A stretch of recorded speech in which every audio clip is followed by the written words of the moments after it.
Logitech's Chaos Spectrum G900 wireless mouse makes great engineering efforts to dismantle this argument that wireless mice are somehow unreliable for gaming or have slower input latencies, and this argument does come from reality, but it doesn't always have to be the case, and that's what Logitech is trying to prove with its new G900 that we're reviewing today. So we have a full in-depth review on this, which will talk about the radio frequency interference, impedance, talk about crosstalk, talk about the battery life, the mechanics of the mouse, and the clickiness. I mean, I don't know if you can hear that, but it's pretty clicky, and we'll be talking about overall value for gamers. So let's just dive into this immediately. We've got to talk specs before getting to all the in-depth testing. Reviewing Logitech's Chaos Spectrum G900 is a little bit like reviewing a supercar.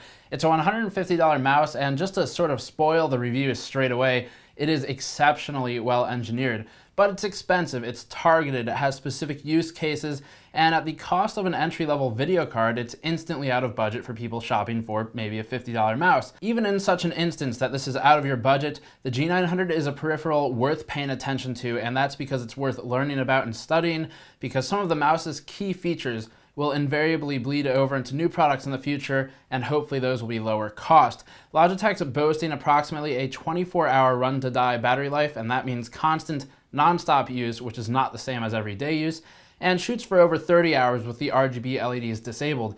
A 720 milliamp hour, 15-gram lithium polymer battery is used for the G900, allowing for an ultra lightweight build and a near constant voltage depression curve throughout the battery's charge cycle. You can learn more about batteries like this in our previous battery video.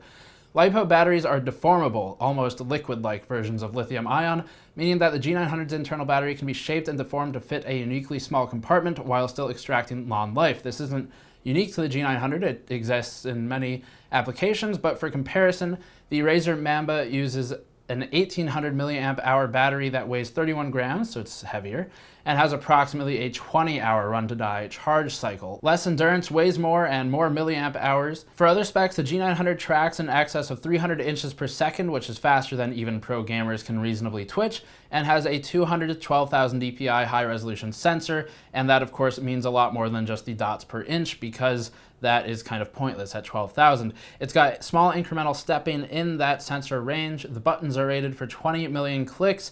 The tetrafluoroethylene feet are rated for 250 kilometers of movement, and acceleration is rated for upwards of 40G. Buttons are modular, allowing for completely ambidextrous configurations with 6 to 11 total programmable buttons, depending on how you configure the button layout, and that includes Logitech's hyper-fast scroll wheel. The buttons are programmable through LGS. The new metal spring tensioning system is also present, offering a resolute and consistent click force that feels analogous to the transition from a membrane keyboard to a mechanical keyboard. Still, it's no M63MM mechanical ball mouse. So that's all the brochure knowledge. To talk about pull rates and frequency and interference, we have to do some more in-depth testing, or at least analysis of testing provided to us, because some of this requires some high-end equipment that we don't have, like anechoic chambers, but we did do a lot of the testing and validation on our own where we were able to.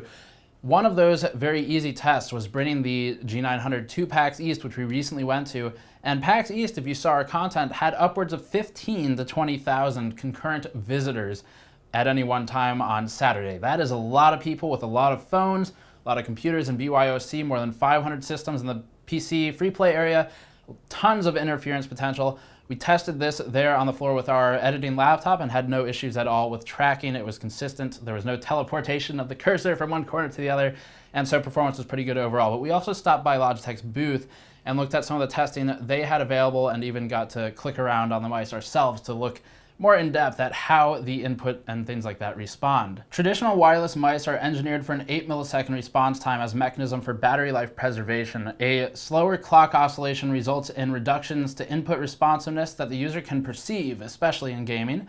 So for gamers, milliseconds matter. High-end wireless mice for gaming primarily differentiate themselves in the pulling rate, and Logitech's G900 has a 1 millisecond report rate that makes data transmission to the wireless receiver effectively instant. Mice boasting a 1000 Hertz pull rate would also have a 1 millisecond report rate, just for clarity, and that's 1000 Hertz, which means 1000 times per second, so that's 1000 reports per second. Logitech's wired G-series mice, like the G502 Proteus Core that we praised previously, respond approximately 1.2 milliseconds faster than the G900, so there is a difference, and it is measurable. 1.2 milliseconds in response but that's more or less imperceptible by the user. Actually, it's effectively completely imperceptible to the user, and the response times are fairly tight, albeit variable overall, and that's true for basically all mice. This histogram from PAX shows a bell curve of response times from click input. The G900 exhibited an input latency range of 3.42 milliseconds, or a 3.25 millisecond minimum to 6.67 millisecond maximum, with an average of 5.07. The Razer mouse present for testing, just for example, had a range of 3.12 milliseconds, that's the range of input, with a 9.31 millisecond minimum to 12.43 millisecond maximum, averaged at 11.81 milliseconds. That makes the G900 objectively faster in input measurement by a few times actually, and still consistently tightly timed within the range of results. And then there's the whole wireless interference argument, and there's a lot that goes into this testing. We have actually about 1,000 words dedicated just to this in the article linked in the description below. Click on that if you want to learn about this stuff. But we'll go through the basics and the most important elements here. So we've talked about input latency, but there's another aspect of performance I want to talk about first, and that's impedance. This is less about input latency and more about overall signal strength of the mouse, which is indicative of its ability to perform in perhaps conventional or LAN environments, a market that Logitech is targeting with this mouse. In a perfect world with no interference and flawless components, one which would never exist, a wireless mouse should track a perfectly circular radiation pattern when spun about its axis, for example, on a turntable. But the G900 isn't perfect, and neither is any other mouse for that matter. It does, however, output 8 decibel milliwatts of maximum power with a fairly circular radiation pattern. It's consistent in its tracking. And the next closest competitor is SteelSeries with their Sensei wireless mouse tracking at -1 decibel milliwatts and outputting a fairly reliable pattern comparable to the G900. Razer's Ouroboros tracked at -12 decibel milliwatts and was a bit more erratic in its behavior, as shown most heavily in this anechoic chamber testing data that we obtained through Logitech. In these tests, the mouse was placed 50 inches from the receiver and tracked with frequencies in Bluetooth Class 2 ACL-DM5 mode, 802.11g and wireless channels 1 through 13, and Gaussian frequency shift key modulation sweeping between 2.400 GHz and 2.483 GHz, executed in 1 MHz increments. That is a lot of frequency bombarding this mouse at once and all the other tested mice.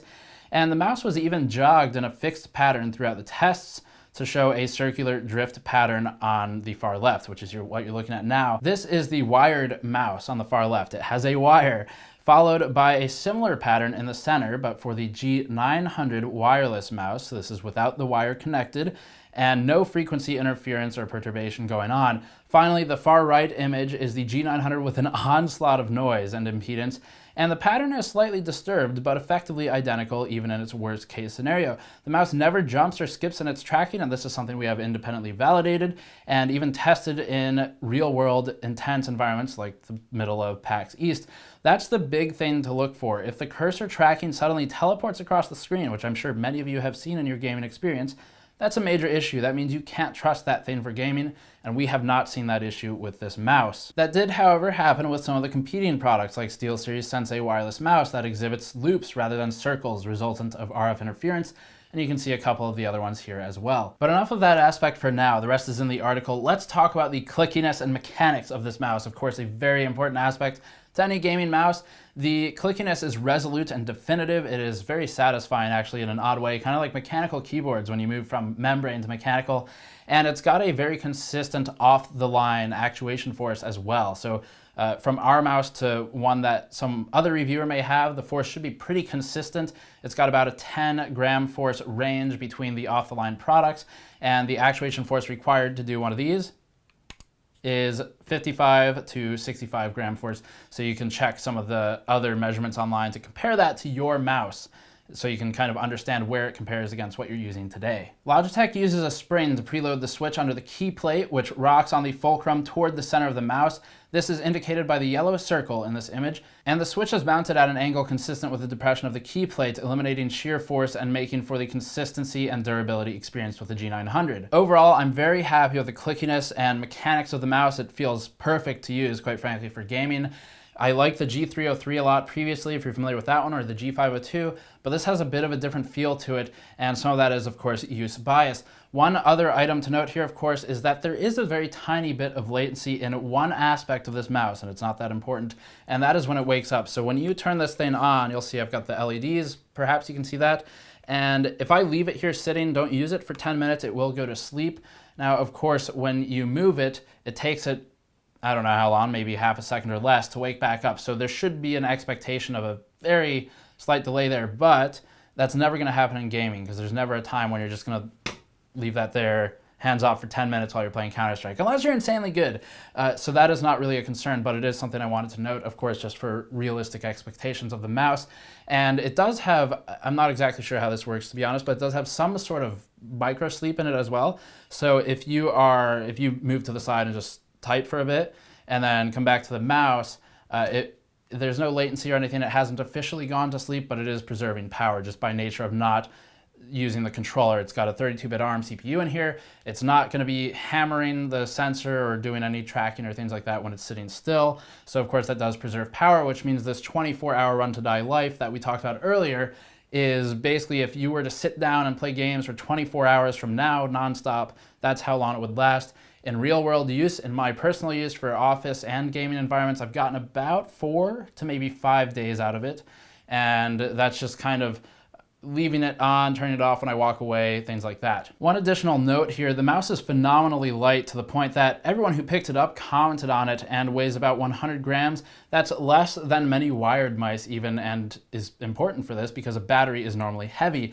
Its mechanics feel satisfying and well engineered. Logitech's Chaos Spectrum G900, for these reasons and the others defined herein, gets our editors a choice and build quality awards for superior execution of design and engineering, and this has now dethroned previous Logitech mice as the, quote, best mouse I've ever used.